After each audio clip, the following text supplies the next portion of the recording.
Welcome back. ಇವತ್ತಿಂದ ರಾಜ್ಯದಲ್ಲಿ ಎಣ್ಣೆ ಮಾರಾಟ ಶುರುವಾಗಿದೆ. ಹಲವಾರು ಭಾಗದಲ್ಲಿ ಜನ ಅಂತೂ ಮುಗಿ ಬೀಳ್ತಿದ್ದಾರೆ. ಕ್ಯೂ ಅಲ್ಲಿ ನಿಂತ್ಕೊಳ್ಳೋದು ಆಮೇಲೆ ಪ್ರಶ್ನೆ. ಸಾಮಾಜಿಕ ಅಂತರ ಅಂತೂ ಇಲ್ಲವೇ ಇಲ್ಲ. ತುಂಬಾ ಜನರಿಗೆ ಕಿಕ್ ಬೇರೆ ತರನೇ ಏರಿದೆ. ನಿಮ್ ಜೊತೆ ಕಾಲ್ ಮಾಡಿ ಮಾತಾಡ್ತಿದ್ದೀನಿ. ಅಫ್ಕೋರ್ಸ್ ತುಂಬಾ ಜನ ಎಲ್ಲಾ ಕಡೆಯಿಂದ ಕಾಲ್ ಮಾಡ್ತಿದ್ದಾರೆ. ಈಗ ತೋರಿಸಿರೋ ವಿಜುವಲ್ ಇದೆಯಲ್ಲ, ಇದು ಗದಗದಿಂದ ಬಂದಿರುವಂತ ವಿಜುವಲ್ ಇದು. ಸಾಹೇಬ್ರು ಕಾದ್ರು ಇವತ್ತು ಎಣ್ಣೆ ಸಿಕ್ತು. ಆ ಮೂಡಲ್ಲೇ ಕುಡ್ದಿತ್ತು.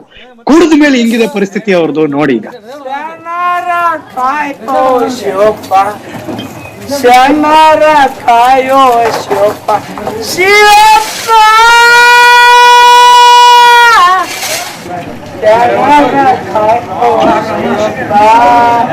ಭಕ್ತಿ ಭಂಡಾರ ಒಳಗೆ ಮುಕ್ತಿ ಶಿವ,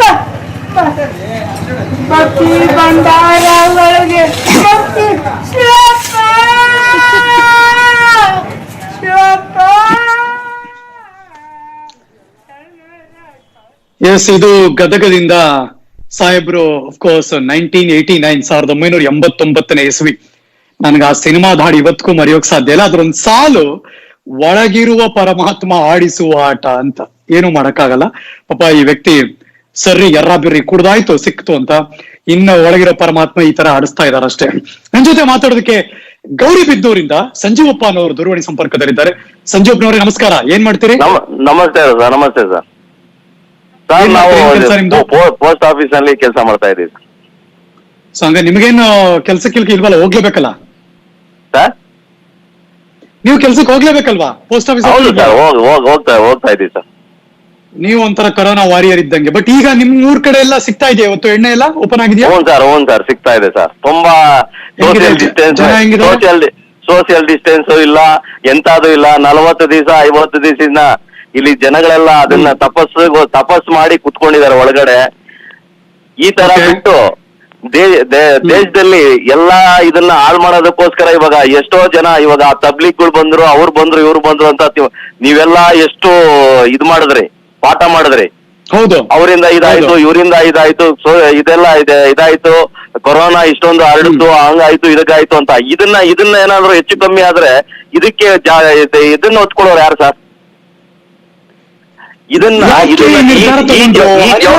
ಅನಿವಾರ್ಯತೆ ಇತ್ತು ಅಂತ ಅನ್ಸುತ್ತಾ ನಿಮ್ಗೆ ಸಂಜೀವಪ್ಪನವ್ರೆ? ಇಲ್ಲ ಸರ್, ದಯವಿಟ್ಟು ಅದ್ ಯಾರಾದ್ರೂ ಇದ್ರೆ ಅವರು ಮೋದಿ ಅವ್ರಿಗೋ ಇವ್ರಿಗೋ ಎಲ್ಲಾರ ಕಡೆಯಿಂದನೂ ನಿಮ್ಗೆ ಯಾರಿಗೆ ಇದಾಗುತ್ತೋ ನೀವು ಇವಾಗಿನ ಸೋಷಿಯಲ್ ಮೀಡಿಯಾದಿಂದಾನೇ ಎಲ್ಲಾರ್ಗುನು ಒಂದು ನ್ಯಾಯ ಸಿಗ್ಬೇಕು. ಸಂಜೀವಪ್ಪನವ್ರೆ, ನೀವು ಚೆನ್ನಾಗಿ ಹೇಳಿದ್ರಿ.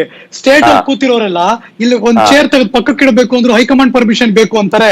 ಇದಕ್ಕೆಲ್ಲ ಬೇಡವಾ? ಕೇಳ್ಕೊಂಡ್ರಲ್ವಾ? ಅಲ್ಲ ಸರ್, ಕೇಳ್ಕೊಂಡ್ರು ಅಂತಂದ್ರೆ ಯಾರೋ ಕೆಲವರಿಗೆ ಇದ್ರಿಂದ ಏನ್ ಲಾಭ ಆಗುತ್ತೆ ಅಂತವ್ರು ಕೇಳ್ಕೊಂಡಿರ್ಬೋದು ಸರ್. ಇದ್ರಿಂದನೂ ಲಾಭ ಮಾಡೋ ಅಂತ ಬುದ್ಧಿಗೆ ಎಷ್ಟೋ ಜನಕ್ಕಿದೆ ಸರ್. ಇದ್ರಲ್ಲಿ ಲಾಭ ಮಾಡೋ ಅಂತವ್ರು, ಲಾಭಕ್ಕೆ ಇದ್ ಮಾಡ್ಕೊಳ್ಳೋ ಅಂತವ್ರು ಇದಾರೆ. ಯಾರಾದ್ರೂ ಸಾಯ್ಲಿ, ಯಾರಾದ್ರೂ ಬದುಕ್ಲಿ, ಅದ್ರ ಬಿಟ್ಬಿಡಿ.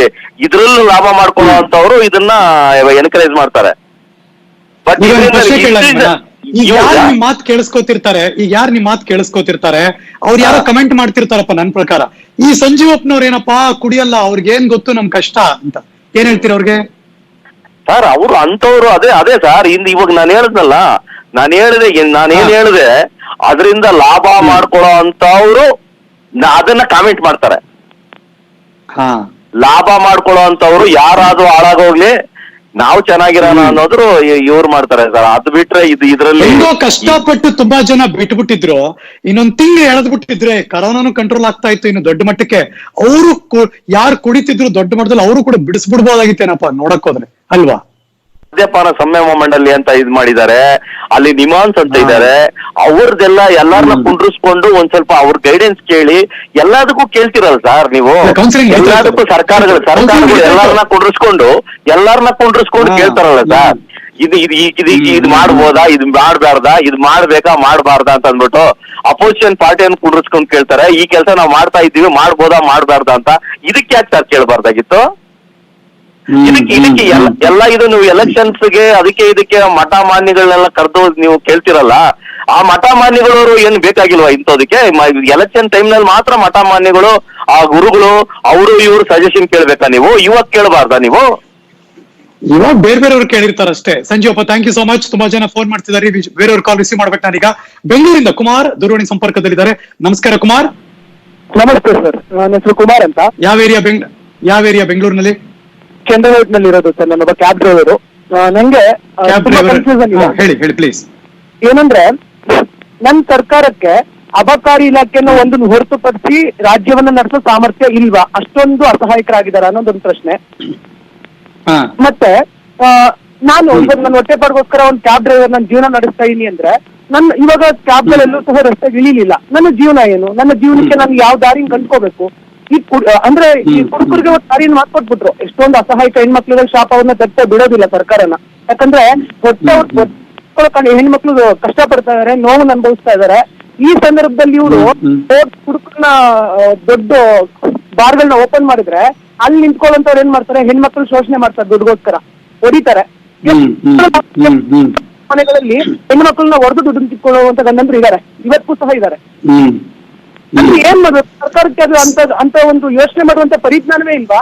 ನಾವು ಮೊಹಮ್ಮದ್ ಬಿನ್ ತುಘಲಕ್ನ ಈ ಸರ್ಕಾರನ ಹೋಲಿಸ್ಕೊಳ್ಳೋದು ನಮ್ಗೆ ನಾಚಿಕೆ ಆಗುತ್ತೆ. ಯಾಕಂದ್ರೆ ಅವ್ನು ಎಕ್ಸ್ಪೆರಿಮೆಂಟಲ್ ರೂಲರ್ ಯಾರ ಮಾತು ಕೇಳಿಸ್ಕೋತಿರ್ಲಿಲ್ಲ ಅಂತ ಒಂದು ಸ್ಥಿತಿ ಯಾಕೆ ಬಂತು ನನ್ನ ಸರ್ಕಾರಕ್ಕೆ ಅನ್ನೋ ಒಂದು ಪ್ರಶ್ನೆ ಉಟ್ಕೊಂಡಿದೆ.